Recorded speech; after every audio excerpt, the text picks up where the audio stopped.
Hi, I'm Maria Thea Harris or Fellow Sews on social media. Welcome back to Sew Over 50 podcast on Sew Organised Style. Grab a cuppa and relax with us. On Sew Organised Style podcast, I begin today by acknowledging the traditional custodians of the land on which we record this podcast and pay respects to the elders past and present.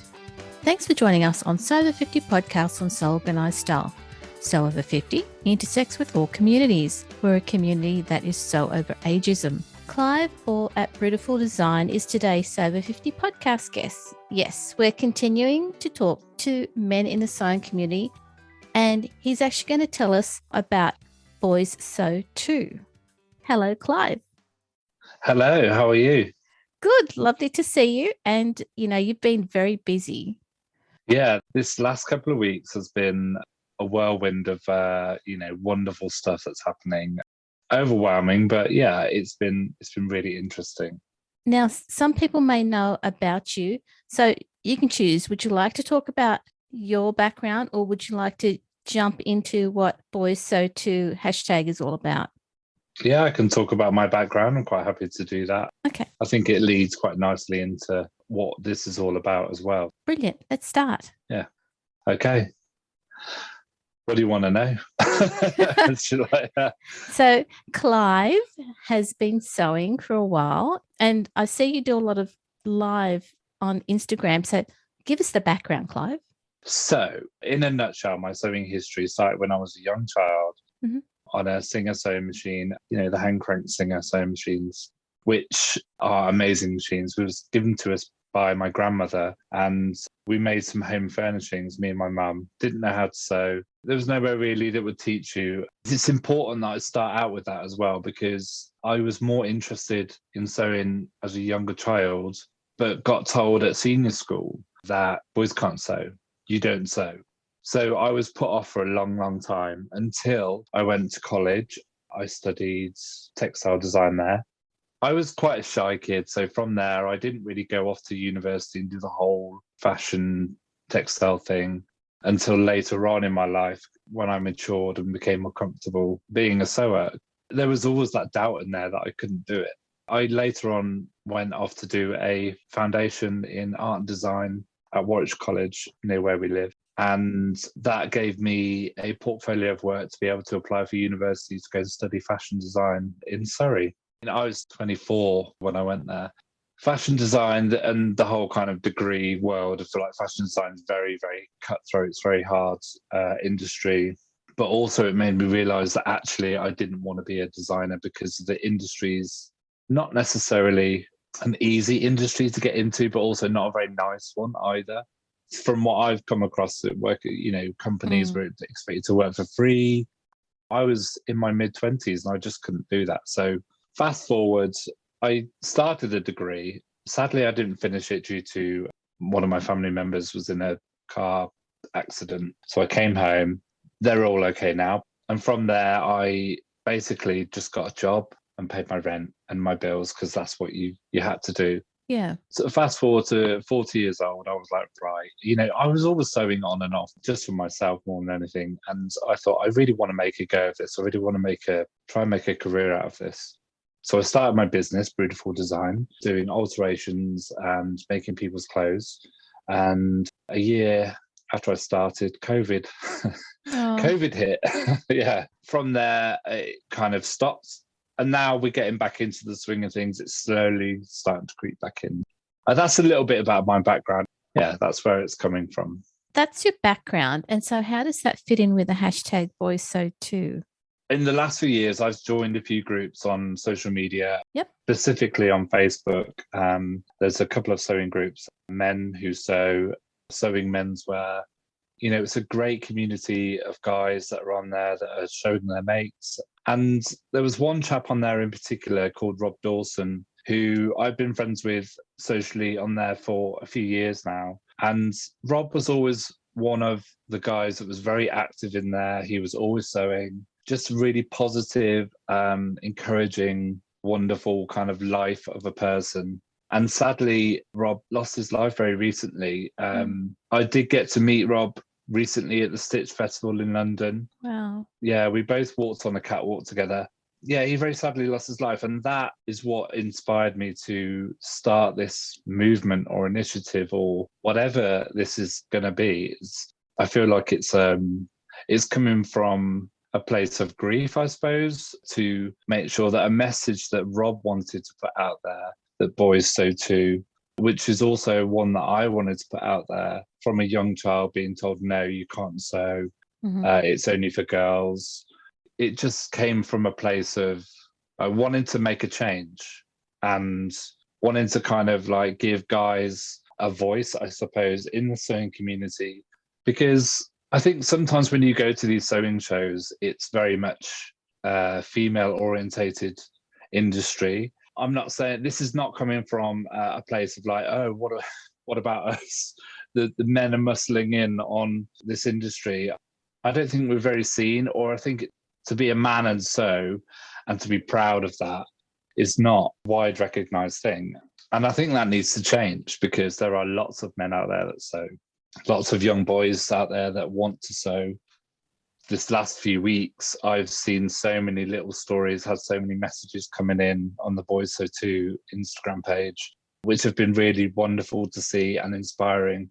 It is out there, but I just don't think it's widely seen. And this is the reason why I wanted to start it. And, you know, in Rob's memory too, because I think that's really important to understand that this came from seeing someone that was so passionate about sewing as a man and encouraging others to do it as well. It's his message as well as mine. So, yeah.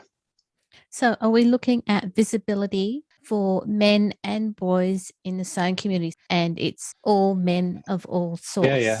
All men, boys of all ages, genders.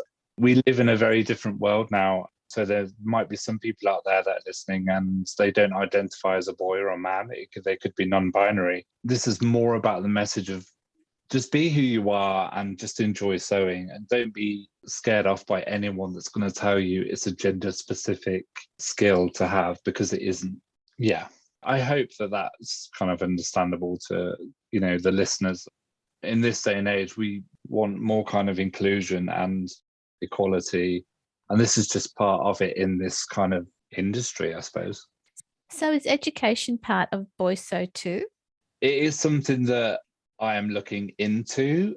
I haven't had chance to have conversations yet with the people I would like to talk to about this, but definitely at the shows, I think we'd like to see more boys and men doing the sewing classes that happen at these shows. Because when you do walk around these shows, having done them with my partner, Mark, he teaches a lot of the classes, and every now and again you'll get one man. I mean, it's generally men that come, but you'll get one man in there of a bunch of ladies. And you kind of start to question why that is. And then you start to look around the shows and you think, why visibly I cannot see a lot of men here? Why are they not coming to these shows to be a part of these experiences, these exhibitions? Is it fear of being judged when they're walking through the door, that they are a man and they're in a predominantly female environment? I don't know. And this is why I want to get this kind of message across, is like, you can come in and join us. Education, I think, is part of it, but I just don't know what direction that's going to go in or what it's going to look like even at the moment. So at the moment, really, you're at planning stage. Yeah, I think I would like to have a couple of conversations with a few people to see if they'd like to get involved in doing male-specific classes, to see if there's a need or a want for it. First off, yeah, it's just a little idea. Okay. At the moment, there's so many things that have come through with this movement. It's only very, very early stages in its infancy. I'm talking just over 2 weeks. Already it's overwhelmingly positive, which is great. So, yeah. Do you have a charity in mind? Yeah, so any money that we are going to be raising at the moment for the BoysSewToo movement by selling the T-shirts and the mugs that we have, because I thought I wanted to kind of raise some money for charity as well, are going to go to Meningitis Research Foundation at request of Rob's partner. The money that's made from those is going to be going directly to Meningitis Research Foundation. Rob worked for the charity also, and has won awards and all sorts for bringing meningitis research into the spotlight, even to the point of the World Health Organization. So he took that charity to a global, market, I suppose, because he's so passionate as well. So because he's such a wonderful guy. I mean, if you'd met this guy, you would instantly just know how amazing he was. It's so sad to hear that he's gone, and now understanding the depth of what he was doing, such a huge loss. The BoysSewToo phrase came from when me and Rob were at the Stitch Festival in London. We walked the catwalk. It was the Makers Catwalk opposite the So Over 50 Lounge. And we were the only two guys that actually walked the catwalk amongst a load of other women. And I was so proud to be amongst those women also. But the lack of representation for men was very evident on the day. And one of the things that Rob said from his little we had like little blurbs that were read out as we were walking down the catwalk, were he's here to tell the world that boys sew too. And I was watching and I was like, I completely identify with what he's saying. And I think that's why it's been such a powerful thing recently for me to go down this road and use the boys sew too phrasing from that catwalk. We now know why BoysSewToo was created. Yeah. We now know what you're going to be raising money for, and hopefully in the future, the education part and the inclusion will be really interesting to see unfold. Yeah. There's a couple of things that have been talked about as well. There was a fabric company called Wattle and Slate who he used to buy fabric from, and they wanted to get involved in the BoysSewToo. So they're looking at releasing some fabric designs, especially for the movement, which will also include sewing kits for young children to sew up at home. I think we're looking at a raglan sleeve kind of jumper that's got the BoysSewToo logo on, so they can make it themselves and get excited about sewing. So yeah, there's lots of little things in the works. Lots of little people have come in and go, I want to get involved, and how can I get involved? And I'm like, just bear with me. I want all of you involved, but it's navigating a world of a movement on your own in the very beginning is overwhelming in a really, really positive way. But it's almost like there's so many ideas coming at me left, right, and centre. It's just like, okay, we're going to do this, but we need to kind of make it bigger. And it's just important to get the message out more than anything. Yeah.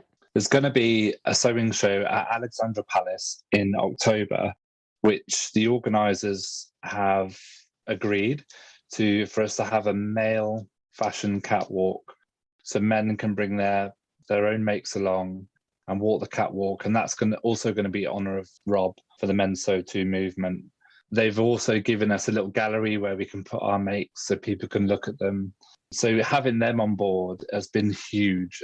They can see the importance of this movement as well from a sewing industry point of view, of drawing more men into these environments where we can all be inspired. Awesome. That's over 6 months down the road. Yeah. Based on all the support that you've had so far, by the time you get to Alexandra Palace in October, could be a whole other ball game. But it'd be good that you establish the hashtag BoysSewToo.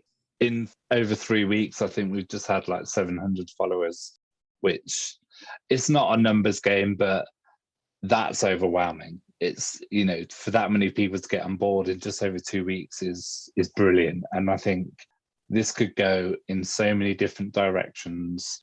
It could include so many different people, companies. I have faith that it is going to do that.